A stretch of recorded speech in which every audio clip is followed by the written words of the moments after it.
जय हिंद दोस्तों। मैं एयर वेटरन कॉर्पोरल मोहनरंगन चेन्नई से। दोस्तों, जो आज मैंने हेडिंग पूरा दे दिया, OROP 1, OROP 2, OROP 3, ECHS, MSP, CSD canteen, एक भूल गया था, जगह नहीं था, डिसेबिलिटी अलाउंस। दोस्तों, ये मामला क्या है? आप सबको मालूम है, सबसे पुराना संगठन 1965 का फील्ड मार्शल करियप्पा सर ने जो स्टार्ट किया था एक वर्ग के लिए, बाद में सारे सबको ले लिया दरी कुर्सी बिछाने के लिए, और उन्हीं की वजह से आजकल क्या है कि बहुत सारे प्रॉब्लम अभी भी हमारे लिए। उस संगठन का जो है सीनियर वाइस प्रेसिडेंट तमिलनाडु से है, उसके नाम पे एक व्हाट्सएप वायरल हो रहा है, इंग्लिश में, तमिल में। उसमें ऐसे कास्ट चीज उसने क्या बताया, वो है क्या उसमें? OROP 1, उसमें बहुत सारी खामियां, और वो सही नहीं हुआ। OROP 2 में और भी बहुत सारी खामियां, ये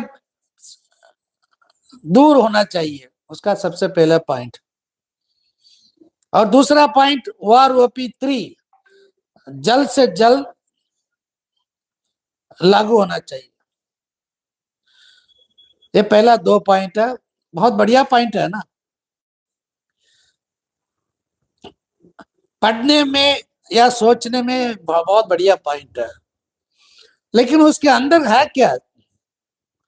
सबसे पहले ये संगठन जो है OROP के टाइम पे 2015-16 में कुछ दिन के लिए ISM के साथ आके बैठते थे। एक लेफ्टिनेंट जनरल आया करता था, फिर एक ब्रिगेडियर भी आया करता था। मैं किसी का नाम नहीं बोलना चाहता हूं,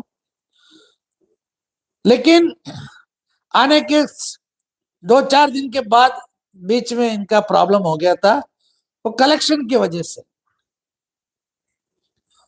फिर वो चले गए अपने दफ्तर में, फिर आना बंद कर दिया। अचानक फिर उसके बाद 25-30 दिन के बाद फिर आए, फिर 2-4 दिन फिर चले गए। अब उस टाइम इनको मालूम नहीं था क्या?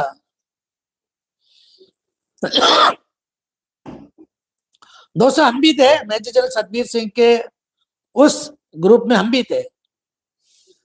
साबका सैनिक संघर्ष committee, voice of ex serviceman, ADC, ये अलग थे। 2016 में, यानी कि 2015 में जैसे नोटिफिकेशन आया, तो नोटिफिकेशन आने के बाद ऑफिसर्स को जो है झटका लगा, क्योंकि उसमें PMR का जिक्र किया था। PMR जवान कभी रिटायर नहीं होता, जवान हमेशा जो है डिस्चार्ज किया जाता है कलर सर्विस के बाद, और प्री मेच्योर रिटायरमेंट होता है ऑफिसर्स का। तो ऑफिसर्स ने हंगामा मचाया। फिर हमारे माननीय प्रधानमंत्री जी, उन्होंने अपने भाषण में फरीदाबाद रैली में ओपनली बताया कि PMR ये शब्द जवानों के लिए नहीं है, और OROP में अगर किसी का हक है तो सिपाही, नायक, हवलदार, इन्हीं लोगों का। और उसके बाद OROP 2 में क्या हुआ, PMR कैसे लागू हुआ? दोस्तों, अब जब टेबल निकला था 2016 जनवरी फरवरी में, जब टेबल निकला था, उस टेबल में क्या क्या कमियां थी ये उस टाइम पता नहीं था इन लोगों को। आगे क्यों नहीं आया? मेजर जनरल सतबीर सिंह ने आवाज नहीं उठाया उसके बारे में, क्योंकि जो वो चाहते थे वो मिल गया था अफसर्स को। और आवाज उठाया था, केस किया था सिर्फ NFU इसी के बारे में इनका जो प्रॉब्लम्स जो सॉल्व नहीं हुआ उसी के लिए आवाज उठाया। चलो बाद में मेजर जनरल सतबीर सिंह और उनके पूरे गैंग परिवार सब ने टाइम टाइम के अनुसार जो है अपना ट्यून बदलते रहे, तो उसके बारे में बात नहीं करेंगे, क्योंकि हमेशा जो है मैं मेजर जनरल सतबीर सिंह को मैं सल्यूट करता हूं, क्योंकि उन्हीं की वजह से इतना जागरूक लोगों में पैदा हुआ, लोगों को पता चला कि भाई हमारा हक क्या है। जिस तरह हमारे माननीय टीएन शेषन जी की वजह से सबको मालूम पड़ा कि इलेक्शन कमीशन होता क्या, वैसे हमारे मेजर जनरल सतबीर सिंह जी। लेकिन ये जो शख्स जिनका मैसेज व्हाट्सएप में घूम रहा है, उसका पहला 2 पॉइंट तो यही खत्म हो गया कि पीएमआर के बारे में आज तक उनका संगठन क्यों नहीं सड़क पे क्यों नहीं आया। इतना बड़ा संगठन, पूरे ऑल इंडिया का आंदोलन करना था। सबका सैनिक संघर्ष कमेटी जो एक डिस्ट्रिक्ट लेवल का था, छोटा सा संगठन, वो दिल्ली में आके 2023 से कर रहे हैं धरना, 1 साल हो गया आज पूरा। उन्होंने अपना जो है इतना, मतलब उसमें कोई, हम ये नहीं कहेंगे कि अनपढ़, लेकिन इतना मतलब लोगों को जो फंडिंग, मतलब फिनेंशियली स्ट्रांग नहीं था, एजुकेशनल स्ट्रांग नहीं था, लेकिन उनके पास हिम्मत था, हौसला था, जज्बा था कि अपने हक के लिए लड़ेंगे करके। 1 साल हो गया अभी, वो हर चीज के लिए लड़ रहे हैं। जो भी चीज वो बता रहे हैं अभी यही इन्होंने भी शुरू कर दिया, अफसस ने भी। फिर उसके बाद जो है ओआरओपी 3 में क्या मिलेगा? जो जेसीओ है 2014 से पहले subedar major honorary captain honorary lieutenant, इन लोगों को कुछ भी नहीं मिलेगा। ये तो ओआरओपी 1 के बाद ओआरओपी 2 में कुछ नहीं मिला और 3 में भी कुछ नहीं मिलेगा। और जो लोग 31,500 से नीचे ले रहे हैं सिर्फ उनको ही मिलेगा, बाकी किसी को कुछ नहीं। लेकिन आपसे इसको सबको मिलेगा। इसके बारे में ये क्यों नहीं बात करते हैं? आप जो भी मतलब ओआरओपी के बारे में जो बात करते हैं ना, गोदी ट्यूबर, चाहे वो सिविलियन हो या एक्स सर्विसमैन हो या कोई भी, वो सिर्फ जवानों के बारे में बात करेंगे। किसी को जो है अफसर्स के बारे में, अफसर्स का पेंशन पे के बारे में किसी को किसी को कोई चीज मालूम नहीं है। और बात करने से ना फट जाती है उनकी, नहीं बात करेंगे, सिर्फ जवानों के लिए बल्ले बल्ले ऐसे बात करते रहेंगे। असल में अफसर्स का बल्ले बल्ले, जवानों का तल्ले तल्ले। ये 3 पॉइंट तो पहले इनका तो बस खत्म होगी। और चौथा पॉइंट इनका क्या है? ईसीएचएस। ईसीएचएस में जो है प्रॉपरली कुछ काम नहीं हो रहा। ईसीएचएस हॉस्पिटल्स में बहुत सारे पैसा जो है पेंडिंग पड़ा है, पेमेंट्स, इसलिए जो है ईसीएचएस में सही ढंग से इलाज नहीं मिल रहा है। बात तो सही है, बात तो सही है, इसमें कोई मतलब वो कोई झूठ नहीं बोल रहा, वो सच है ये। लेकिन आज तक किसी को ये नहीं मालूम है जवानों की वजह से कितना कलेक्शन हो रहा है और जवानों के ऊपर कितना खर्चा हो रहा है, जवानों को किस तरह का ट्रीटमेंट मिल रहा है,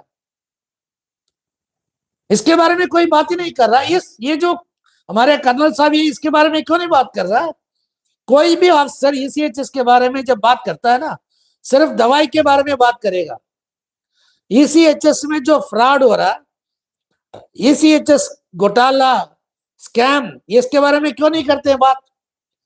कौन कौन इन्वॉल्व है इसमें, उसके ऊपर क्या एक्शन लिया, इसके बारे में बात ही नहीं करेंगे। अपने लोगों को बचाना है ना। और चौथी बात इसका यह है सीएसडी कैंटीन। सीएसडी कैंटीन में अफसर्स सारे, हर एक सीएस मतलब और सीएसडी कैंटीन हर डिस्ट्रिक्ट में खोलना